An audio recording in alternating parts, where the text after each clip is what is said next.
के प्रकार में भगवान बुद्ध ने कहा कि जन्म लेना भी दुख है और मृत्यु भी दुख है, रोग भी दुख है, बुढ़ापा भी दुख है, प्रिय लोगों का मतलब वियोग भी दुख है।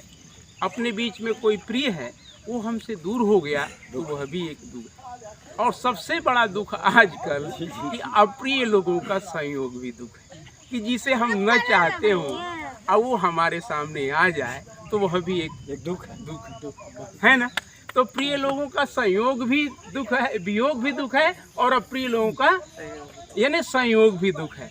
तो भगवान बुद्ध ने कहा कि सारा जीवन दुखमय है और हर दुख हम मन से ही महसूस करते हैं। जो आपका प्रश्न था कि हर दुख हम मन से ही महसूस करते हैं, तो मन पे ही सारा शोध भगवान बुद्ध का है कि मन को इस प्रकार से अभ्यासित करना है कि जो जिस रूप में हम उसे ले रहे हैं उस रूप में हमें नहीं लेना। मान लीजिए कोई हमारा अप्रिय व्यक्ति ही हमारे सामने आके खड़ा हो गया, हमारे बगल में खड़ा हो गया, तो हमारे अंदर दुख नहीं होना चाहिए, हमें विचलित नहीं होना चाहिए, हमें किसी प्रकार का उसके प्रति मन में द्वेष, घृणा और बैर नहीं होना चाहिए। भगवान बुद्ध राग और द्वेष पर विजय प्राप्त कर चुके थे। राग का मतलब क्या है?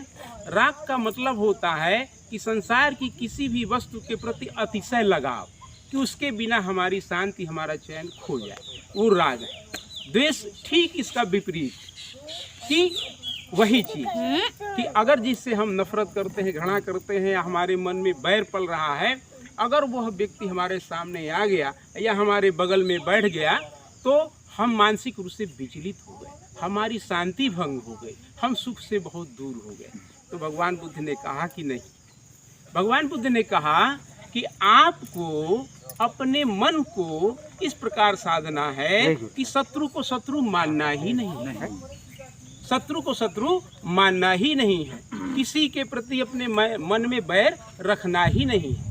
वह अगला व्यक्ति हमको शत्रु माने, वह हमको अपना विरोधी माने, लेकिन हमें उसको, वो विचलित होगा हमसे, लेकिन हमारे अंदर वो पैमाना नहीं है, तो हम विचलित नहीं होंगे, हम दुखी नहीं होंगे।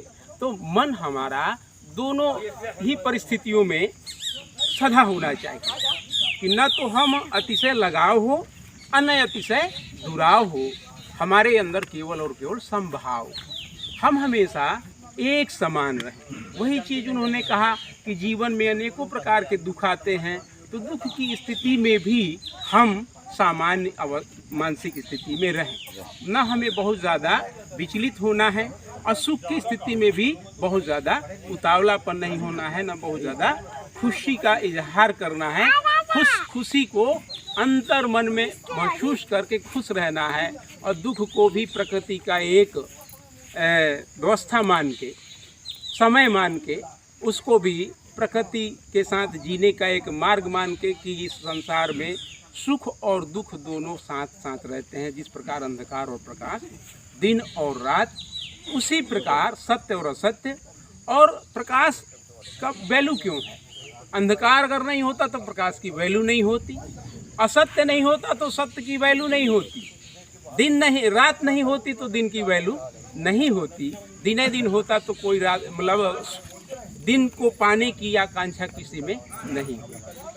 तो इस प्रकार ये पूरे ब्रह्मांड की जो रचना है वो दो व्यू से बनी हुई, दो